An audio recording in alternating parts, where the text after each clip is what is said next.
I'm the fly in your soup. I'm the pebble in your shoe. I'm the pea beneath your bed. I'm the bump on every head. I'm the peel on which you slip. I'm the pin in every hip. I'm the thorn in your side, makes you wriggle and writhe. And it's so easy when you're evil.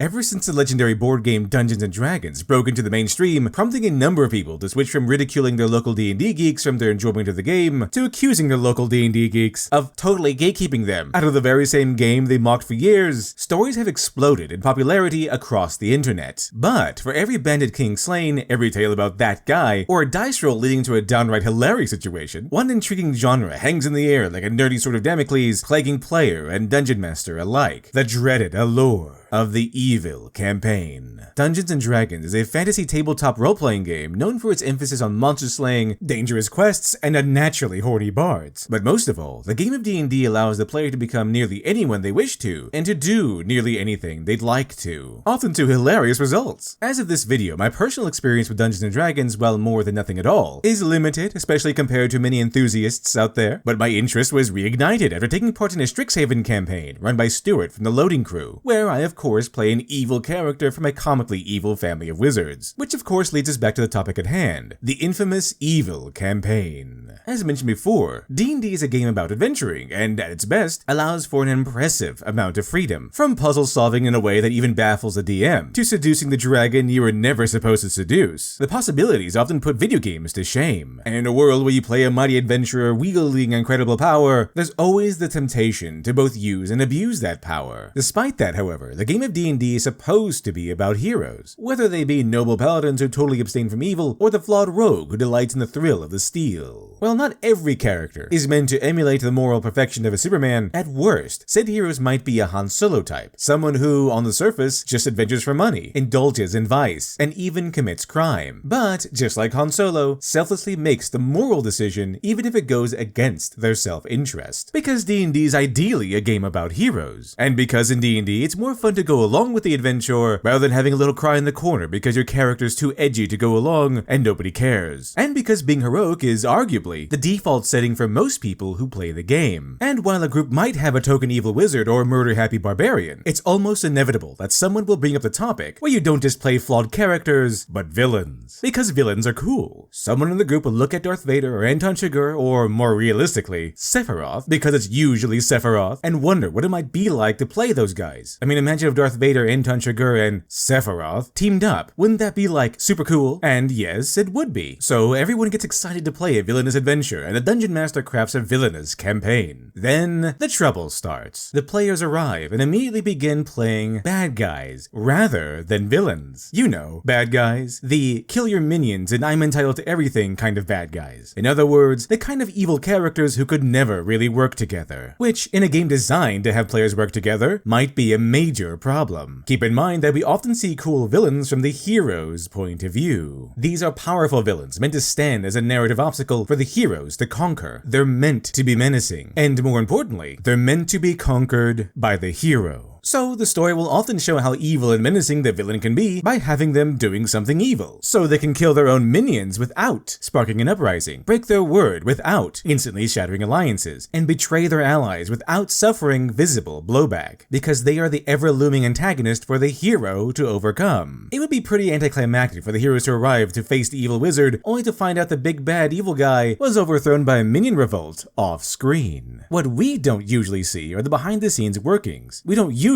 see the hours Palpatine spent making judgments on political disputes, meeting with advisors, or going over TPS reports, not unless they pertain to the hero and the hero's story. Keeping this in mind, a group of evil characters might do the same. Why comply with a quest-giving NPC when you can just kill him and take his gold? That treasure chest sure had a lot of valuables in it. Why share when you can just steal it all for yourself? Bad guys don't save villages. Bad guys raid villages. Haven't you seen Conan? The purely self-serving bad guy who feels entitled to everything is tough to manage when their only goal is I'm the bad guy or that's mine. The player's goal has switched from save the princess or slay the dragon to being evil, with no real reasoning behind their actions other than it's the evil thing to do, even when doing so is a really stupid idea. And for the sake of argument, this is what we'll call the bad guy mentality, perhaps better known as chaotic stupid. Whether you're playing an evil character or serving as dungeon master running an evil campaign, how can you avoid this outcome? The answer might be easier than you think, and we'll call this the villain mentality. And speaking of villains, this video is sponsored by me. Back in 2019, I started work on the comic book Dr. Alpha Miracle Child, the very first comic I ever tried to make, and one I put a lot of work into. And thanks to the very generous backers, its campaign was a huge success and even earned some praise. For example, that umbrella guy, yes, that umbrella guy, had this to say: I've been wanting a good read with a really bad guy, and this takes the prize. There's evil, and then there's Dr. Alpha, and it was well worth the wait. And veteran comic book publisher Adam Post said, 10 times the story people are expecting, with depth and feeling. The relationships are meaningful and compelling. As of now, all physical copies have been sent out, with their assorted posters and other goodies. And while the physical copies are no longer available, for now, the full story of Dr. Alpha Miracle Child is currently available for download on Kindle. So, if you didn't get a chance to back the original campaign, but still interested in checking it out, you can still read the complete 112 pages of Dr. Alpha Miracle Child plus the 8-page New Kid side story by purchasing it for Amazon Kindle, especially if you want to be caught up in time for Dr. Alpha 2.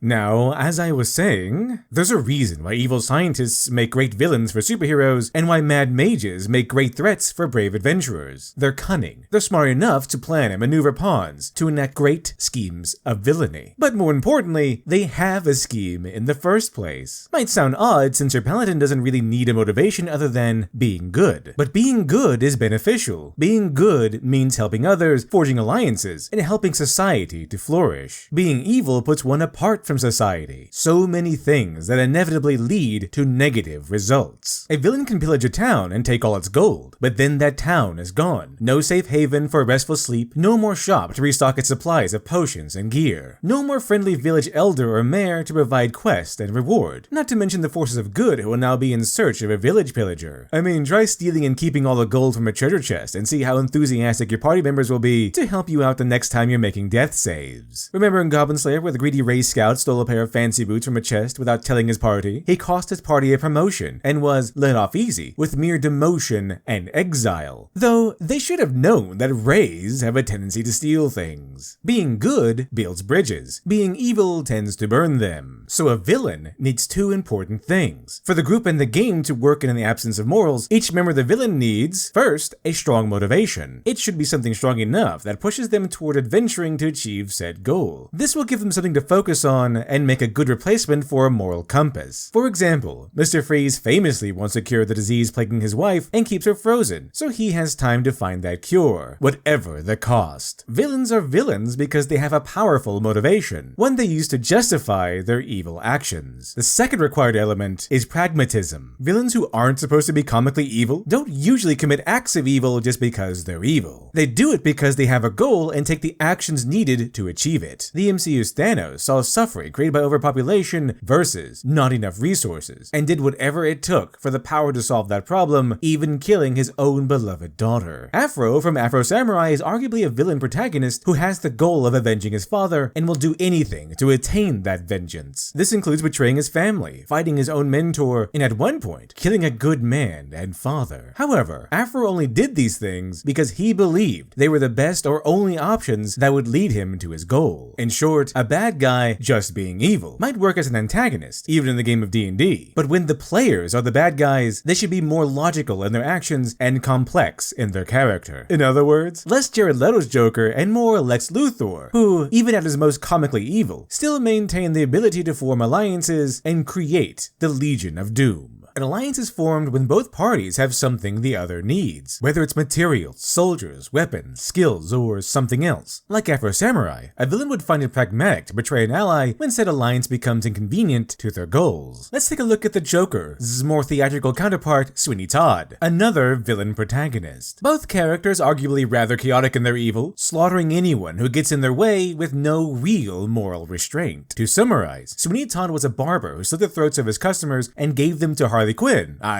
Miss Lovett, to have them cooked into meat pies. To quote, "We'll not discriminate great from small. No, we'll serve anyone, meaning anyone, and to anyone at all." Yet, he has a close partnership with Miss Lovett, and even made a friend with a young sailor named Anthony Hope. Aside from the indiscriminate murder, he blends in with society, and becomes a popular barber by participating in a shaving contest against the world-renowned barber, Adolfo Pirelli. Even a man like Sweeney Todd, who slices strangers into meat pies, has both a goal and a burning motivation to accomplish that goal. If that means slitting the throats of strangers to practice his technique and make a living, he'll do it. And if that means paying compliment and smiling in the faces of his enemies, then he'll do that too. It's that willingness to do absolutely anything to accomplish one's burning goal that makes a character feel sinister. And this is the villain's mindset, having a goal and thinking logically how best to achieve it, absent of the typical moral restraints that heroes typically have. And this isn't to say your villain must be a conniving genius. You can still have the cliched brutish barbarian who enjoys the occasional raid and pillage. How exactly? What kind of villainous motivation could possibly convince a dumb brute devoid of traditional morality to join a group of roguish allies? What could possibly bring a group of self-serving villains from all walks of life together under one banner? Easy. One unified goal. In other words, a common goal to focus all that malice and cruel intention. Remember when I mentioned Lex Luthor's Legion of Doom? The Legion was made of many different villains, but they've united under one common cause, destroying the Justice League. In fact, the Legion of Doom might be a good starting point since each member has their own reasons, goals, and motivations. But each member's overall goal is being hindered by the same thing, the Justice League. For example, Lex Luthor wants to best Superman, a hero who is part of the Justice League. Sinestro wants to enact vengeance against the Guardians who run the Green Lantern Corps, but Hal Jordan always stands in his way. Hal Jordan is also a member of the Justice League, so therefore, Sinestro joins the Legion of Doom. Remember that an evil campaign sets your players as villains. Perhaps much like the Legion of Doom, your evil cast of characters have banded together to take sweet revenge against a particular hero or party of heroes. By the way, writer's hack. Where villains are concerned, when in doubt, always go vengeance. A villain's quest for vengeance